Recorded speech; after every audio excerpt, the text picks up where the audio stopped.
Patch 4 is now live for Baldur's Gate 3, and once again, it's a pretty beefy patch. So I'm going to start off by going over the highlights and also show some gameplay examples when reasonable and possible. And then I'm going to go into read mode so you can listen while you work or whatever you do. But before we jump into it, quick announcement. I am now multi-streaming to both YouTube and Twitch. So if you are a Twitch user, I really appreciate you shoot me a follow over there at WolfheartFPS. I'll leave a link down below in the pinned comment as well. Let's jump right into it. So today, November 2nd, we got patch 4. Hello everyone. Patch 4 is now live for Baldur's Gate 3. Today's update clocks in at over 1,000 fixes, tweaks, and changes. Once again, flying past the Steam character limit. This patch introduces a setting for colorblind people and allows for visual customization of hirelings upon recruitment. No more extreme makeover Faerun edition. So we're going to go ahead and jump to the other page where we can see all of the patch notes. And I'll leave a link down below to both of these articles. And let's start off with the highlights. You can now dismiss dead avatars to Wither's wardrobe. Withers will now also explain how the wardrobe works. So this update just makes it much quicker and simpler and easier to dismiss a friend's avatar in your game. And thank you to Oliver for coming into my game so I could show this to you guys.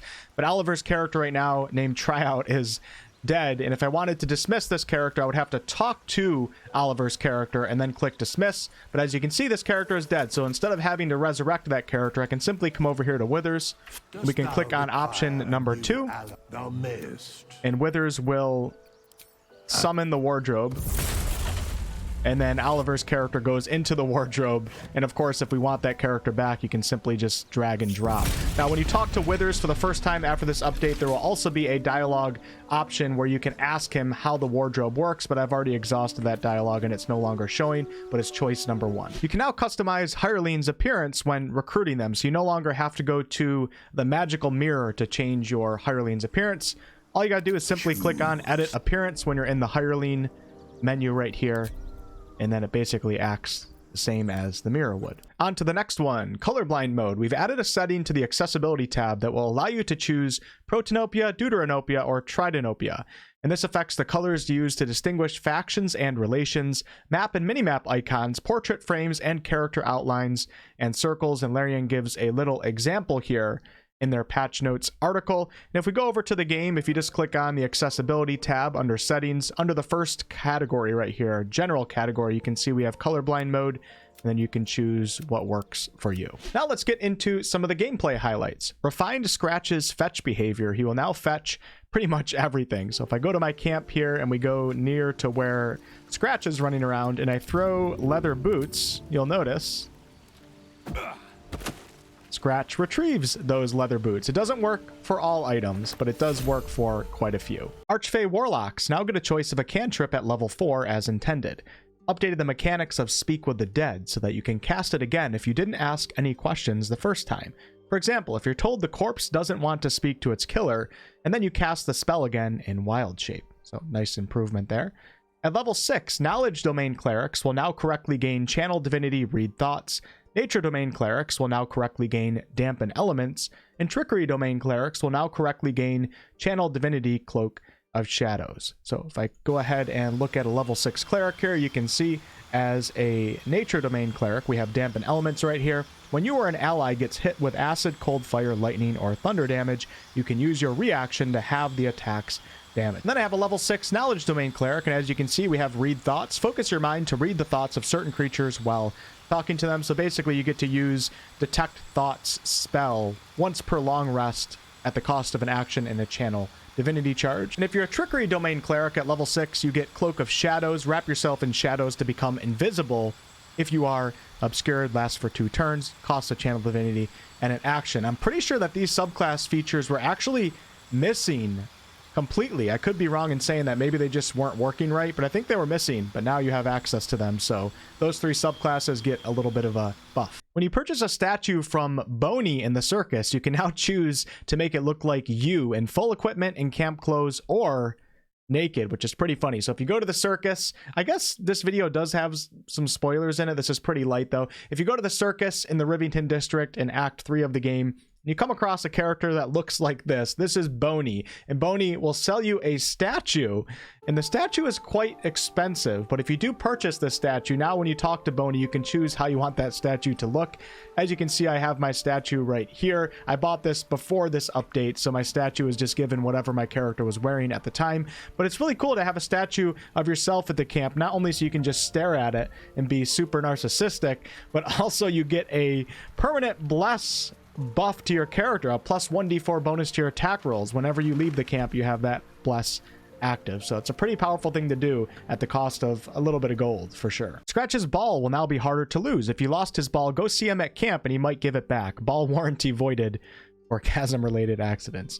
Added a controller option so that if you want, you can have the end turn button require a hold instead of a tap. Fixed the enemy of justice condition, sometimes applying when it shouldn't. Fixed an issue where assaulting someone while invisible would still cause a guard to spot you and start a dialogue with you if there was a civilian nearby. Interesting. Helston will no longer spontaneously decide it'd be fun to turn into a bear before he talks to you in Act 1. Added more autosaves in the Shadow Curse lands and to several Worms Crossing and Lower City locations, including the Steel Watch, Foundry, Iron Throne, and Rivington, so less of a chance of you having to go back too far to a different load point if you wipe or want to reload. Licking the hunk of spider meat in the Gauntlet of Shar might make you sick. You should have listened to Gale. So some of you guys would know what that is. If you haven't done the Gauntlet of Shar, just make sure you click on all items when you're down there if you want to experience all the content. You can now read the recipe for the Emperor's favorite soup. You can now use sponges and soaps to clean up your party members, remove grime, blood, and bad odors. I checked a few load points to try to demonstrate this for you all, but I can't find any sponges or soap, but I'm assuming if you have those items in your inventory, you can probably right click on them and maybe click on clean. I'm not entirely sure. Somebody in the comments below let us know how this works, but that's kind of cool. The more that you engage in combat, the dirtier that your characters get. And before, you had to use either create water, throw water at a companion, or take a rest to get rid of the grime and the blood. But now you can use sponges and soap, just kind of a little immersion adding item. I think it's pretty cool. Cazador suddenly remembered he can turn into mist and fly, so he'll no longer give up the ghost if he falls into the chasm. I gotta say, on my first run, I definitely pushed this guy and it saved my ass. So that's a little bit of a buff to Cazador in that combat encounter. I don't want to talk about it too much because some of you guys probably haven't done that encounter. Fixed an inconsistent issue where enemies wouldn't do anything during combat except dash and move. Fixed some NPCs being able to shoot through floors and ceilings. They've said they'll play fair. I've noticed that in a few situations for sure. And for the flow of the game, the highlights, we've told Mold to be more polite and thank you if you saved Murkon from the Harpies. This will close up the quest correctly. This is basically a little quest that you can do in the Druid's Grove in Act 1. Added better multiplayer support for the post-celebration night in Act 1. Now all avatars can choose which companion they want to get jiggy with.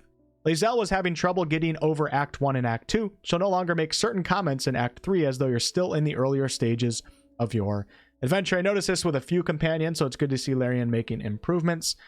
Block some quest updates for Jaheira's quest when you skip certain parts of it to avoid spoiling big reveals. And now actually, I'm going to do a quick spoiler section. Just turn your phone's volume down or start screaming or something. And when you see me wave to the camera, that means that you can come back, okay? This is going to be about 20, 30, 40 seconds max. Don't really read what's on the screen. Just look for the wave. You can figure out how to do it. Here we go. The Gur will now support you in the endgame if their questline was peacefully resolved in Cazador's lair. If Avatar Gale or Tav with Gale as a recruiter companion is nearby to witness the Elder Brain in the colony, they will be preferred as the active speaker in the dialogue for Gale's origin moment. Added new dialogue options for Minsk when he learns about the connection between the Dark Urge and Gortash. Now Connor will disappear if Mayrina decides to destroy the Hag Wand in Act 3. You can also talk to him if you resurrect him with the wand. Yenna now correctly returns to camp after a companion is abducted. Gale should no longer complain about you making a deal with Raphael if you haven't. Okay, everybody, you can come back now. All right, a few more highlight categories, then I'm going to get into the other 1,000 fixes, but not specifically mentioning all 1,000. For art, tweak the color of the potion of mind reading to distinguish it from potions of healing. Thank you, Larian. That was a little bit confusing. For animations, added some new idle animations and behaviors for Minthara, Helson, Shadowheart, and Lae'zel at camp. Karlach will now feel more alive while idle in camp rather than just standing there doing nothing. Nice improvements. For the UI, you can now customize which solution is selected in the second slot of the alchemy panel, added map markers for when characters want to talk to you, added unique map icons for the magic mirror and Wither's wardrobe. I checked that out. Very easy to find on the map now. Improve the skills section of the character sheet.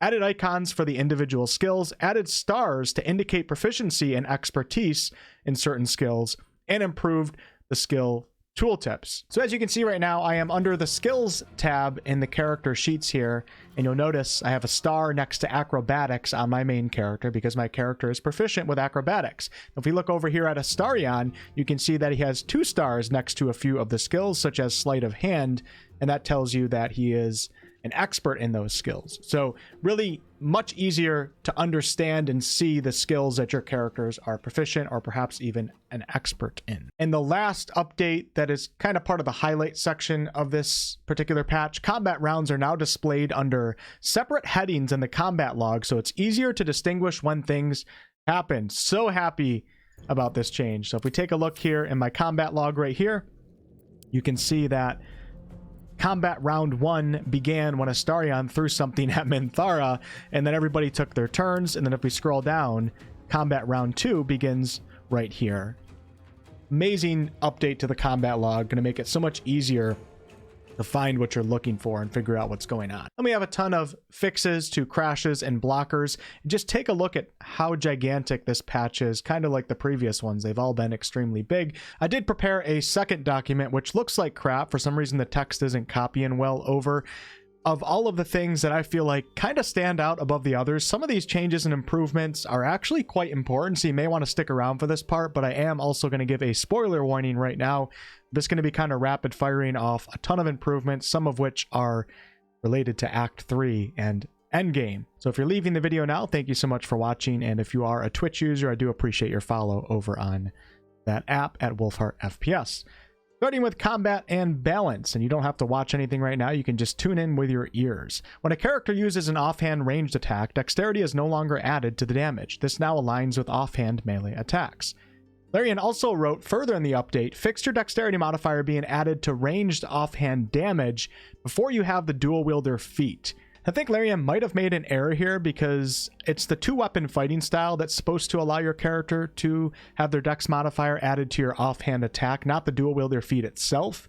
Just take note of that. Dual wielding has been nerfed a little bit unless you pick up the right feats or fighting styles, which is, I think, is what Larian meant to say. The Spell Might gloves now only work with spells that have attack rolls. Fix the Bone Chill and Mummy Rot conditions not blocking HP regeneration for undead characters. Fix Sneak Attack applying to spells in certain situations. The Topple the Big Folk action, unlocked with Baldur's Giant Slayer, can be used against creatures of any size now, thank God. The additional damage in the prone condition will, however, only be applied to large, huge, or gargantuan creatures.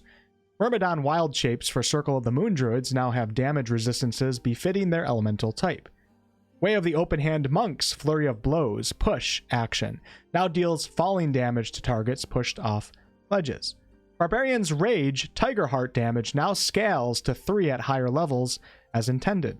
Attacking non-hostile but not allied creatures will now maintain Rage. Added 2 animated armors to the combat with Bernard in Tactician mode. Now we're moving into some Act 3 balance changes. Cazador now has legendary resistance in Tactician mode and not in Explorer or Balanced mode. Ascended Cazador now gains permanent legendary resistance. Larian made several changes to the Orin boss fight. Unstoppable now stacks to a maximum of 12 instead of 10. Blood skeletons are stronger and have more HP. Increase the dexterity of Orin's Slayer form by 4 and remove the +2 AC that it granted. Also, several endgame allies have been buffed. Fix the Harpers only using 1 attack per round despite having extra attack. Increase the Harper's HP and added the Archfey passive. The Gur Hunters now have the Elixir of Viciousness buff and the Longstrider buff. Loric's Cohort have the Elixir of Heroism buff. Nightbringer's Shadow Adepts have various Cleric buffs. Increased the Armored Owlbear's HP. Increased Mizora's HP and gave her the Magic Resistance passive. The spell unlocked by Mole's Boon is now stronger. Okay, moving on to some more gameplay changes. When you use a spell to make the first strike to initiate combat within the 6 seconds of real time before the combat begins, you will now have the appropriate number of resources deducted on your turn. Fix the path is interrupted error showing up when trying to jump or fly to higher ground.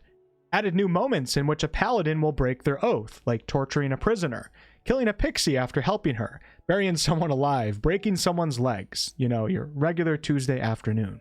The animated armors and sorceress sundries will now start combat if they witness you attempting to lockpick doors. The Falar Aluv's buffs, which is a sword you can get in the Underdark, Singing Sword, Shrieking, and Singing Sword, Singing are now removed when you unequip a sword. You can now lockpick and pickpocket when fully Ceramorphed. You can now loot Cazador's staff if you kill him after he ascends. Circle of the Spores fungal zombies can now be dismissed. Improve the leave camp teleport algorithm to prefer positions near grouped or controllable characters. There was a ton of controller fixes, and if you want to see all of those, I do have the link to this article down below. And moving on to flow and scripting. Companions will now consistently have something to say to you when you break up with them by choosing to be with someone else. If your dream visitor or Helsin inform you that it's impossible to extract your tadpole, you can now hark back to this knowledge when Volo offers his extraction services. For Lae'zel to decide to romance you, you no longer only need to gain high enough approval from her, you must also have proven yourself worthy through your actions. If you initiate romance with Lae'zel for the first time in the Shadowcurse lands, the romance path will, accordingly, jump straight into Act 2. You can no longer initiate romance with Lae'zel right after certain events in the Crash until she has cooled down a bit. Nice. Fix the game not recognizing that you know that Astarion is a vampire after he tells you about it. And there's a ton of fixes that are similar to that. Fixed Gale not starting his follow-up camp dialogue if he's told not to tell Mystra anything. Addressed Gale's attitude problem during his discussion of his impending doom. Fixed some instances where Gale referred to trying to blow up at the end of Act 2 even if he didn't. Fixed a wrong reference to the Dark Urge's first murder when a companion may become their second. Shadowheart will overcome her fear of wolves if she learns the truth behind her fear. Love improvements like that. Fixed Elminster not coming to meet Gale at camp. Anybody who missed that, I feel so bad for you because Elminster was such a great appearance in Baldur's Gate 3. Lae'zel will now correctly communicate her knowledge of Orpheus's current state if you interact with the Githyanki slate about Orpheus after learning of Orpheus's fate. The Githyanki and the Crash dormitories will do more interesting things now. Lae'zel will more consistently join the dialogue about the Zaithsk. Karlach will now talk about her infernal engine during her recruitment dialogue if the Paladins of Tyr were already killed. Change the way Bernard in the Arcane Tower gives you a reward. Instead of him walking to a table and placing a ring on it, you now get a standard quest reward window with the ring. Happy that Larian updated that because I know that a lot of players got really confused as to what to do after that part. Killing Auntie Ethel in her tea house will no longer block her quest. Lae'zel's correct recruitment dialogues will now trigger when she appears at the encounter with Voss near the mountain pass if she wasn't recruited yet and was knocked out before then. The encounter in front of the Emerald Grove will not occur anymore if you've already entered the forest or the sunlit wetlands. Interesting. The Dark Urge should now be able to blame Astarion for the murder in Act 1 at the camp. That's great. If you decapitate Karlach, guilty. I've done it before, and I will do it again. I love Karlach, but it is fun to decapitate her. Before having spoken to her and then resurrect her, she'll no longer spend the rest of the game headless. Dror Ragzlin and Priestess Gut will no longer stick around for another fight if you knock them out and then leave. Fix some inconsistencies with those in the Last Light Inn, turning hostile if you start being aggressive with them. They're no longer fine with you murdering Jaheira. You can also no longer brag to Jaheira about saving her scouts if you bypass them and they save themselves. Improve the transition between dialogues when you persuade Ketheric to repent in the colony. Shadowheart now has more to say if the party is repulsed by a certain trial in the Gauntlet of Shar. Always nice to see additions and improvements like that. Fixed Dame Aelin and Isabel not joining your camp if you freed Aelin, but didn't talk to either of them at Moonrise at the end of Act 2. Made sure Mizora is in the colony when she is supposed to be. You can no longer tell the Githyanki in the Crash that you're with the Inquisition if you're not a Gith yourself. Jaheira gets really unhappy with you killing Isabel in Act 2. She also did this even if Isabel was fighting alongside Ketheric. Now she can tell the difference between friend and foe. Karlach's scene about facing death will now also trigger at camp in Act 2. Shar will now properly acknowledge when you complete all of her trials. You can now tell Adriel or Mayrina that you've made a deal with the hag in Baldur's Gate, provided that you hold your end of the deal. Rewards in Ramesses Tower will now be given when talking to Lorroakin or Roland after fighting Dame Aelin. Romantic partners are now present for Karlach's final moments. Nice little addition and touch right there. The Sharans in Act 3 will now continue to be hostile towards you after you defeat their leader. Jaheira is harder to lose on entering Baldur's Gate proper, so as long as you've shown at least some interest in keeping her, you'll be more protected against leaving. If she does leave, you now also get a notification from her that explains it a little better, as was initially intended by Larian, and you may be able to find her again in a certain person's hideout. That's cool. Will now reacts more appropriately if Ravengard is killed and you leave the battle before Gortash is dead. And there's so many that I'm skipping over here, so many fairly important improvements like the ones I've just been mentioning, but I can only talk about so many, otherwise this video would be 7 hours long. Then you can see there's a lot of improvements to the journal and how it works and how quests are updated. Then we have a ton of performance improvements across the entire game, UI, panels, tooltips, icons and portraits, character creation and level up, controller and split screen improvements, all these level design improvements where Larian moves certain things around to make them easier to be seen, or perhaps makes them harder to be seen if it's supposed to be more of a secret. And then we have map changes, art changes, animation fixes and improvements, lighting improvements, sound design, sound improvements, things of that nature, VFX improvements, writing improvements, which is kind of nice, updated the tooltip descriptions for Gortash's traps for greater clarity and consistency, added some extra reactivity for Avatar Lae'zel when talking to Alika near the mountain pass. Ravengard now reacts properly in camp and does not offer Will a final choice if Answer has been defeated and Will has made his ultimate choice already. Some of these are pretty... Oh my god, my phone's going off. Some of these are fairly important here. We have fixes to Sarevok scenes, cinematic updates, and yeah, I'm just going to leave it at that. I think I went over most of the important things. A lot of these things we expect to be fixed anyways, just things that are improving bugs and glitches in the game. But, whew! That was a lot. As always, thank you guys so much for coming to my channel for Baldur's Gate 3 content. I've been covering this game since 2019, since the announcement trailer. It's crazy to be over 3 months past the game's official launch on PC. Xbox players, according to Sven, the owner of Larian Studios, they are still on track for a release sometime this year, so I'm excited for you all. And like I mentioned in the beginning, if you do use Twitch, I appreciate your follow over there. I really need to have like a backup platform and another way to reach people when I go live, because the YouTube notifications just don't really work as intended. And a lot of people want to come to my live streams, but they never get notified. And there's really no way to fix that problem, because YouTube isn't primarily a live streaming platform. I don't plan on stopping streaming on YouTube at all, so that's not going to affect YouTube users. But I just plan on going live on Twitch at the same time, which I think is going to help me in the long run. So I'll catch you all on the next one.